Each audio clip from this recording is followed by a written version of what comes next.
بسم اللہ الرحمن الرحیم۔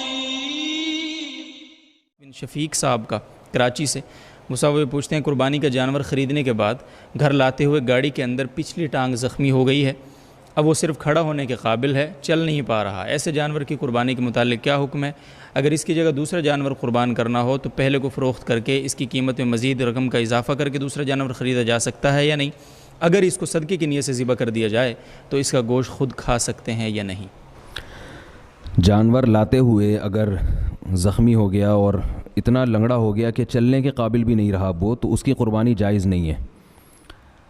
لہذا اب اختیار ہے کہ آپ چاہیں اس کو بیچ دیں، چاہیں اس کا گوشت صدقہ کر دیں۔ اگر صدقہ کرتے ہیں تو خود بھی کھا سکتے ہیں، پورا جانور بھی خود کھا سکتے ہیں، آپ پورا جانور کسی کو کھلا بھی سکتے ہیں، جیسے چاہیں کریں آپ، سب جائز ہے۔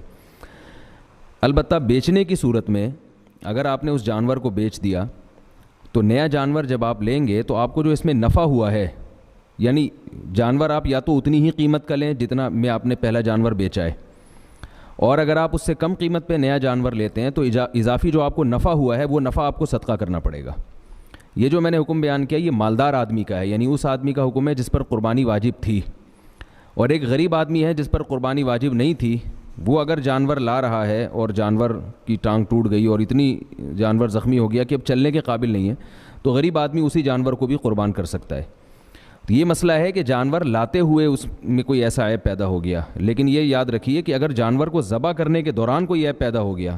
جیسے قصائی جب جانور گراتے ہیں تو بعض دفعہ اس وقت اس کی ٹانگ ٹوٹ جاتی ہے یا کوئی عیب پیدا ہو جاتا ہے، تو وہ بلا کراہت جائز ہے۔ گھر میں ابو اور بھائی کمانے والے ہیں اور کاروبار میں نقصان کی وجہ سے بھائی مقروض ہو گئے اور والد صاحب جاب کر رہے ہیں، کیا ہم پر قربانی فرض ہوگی؟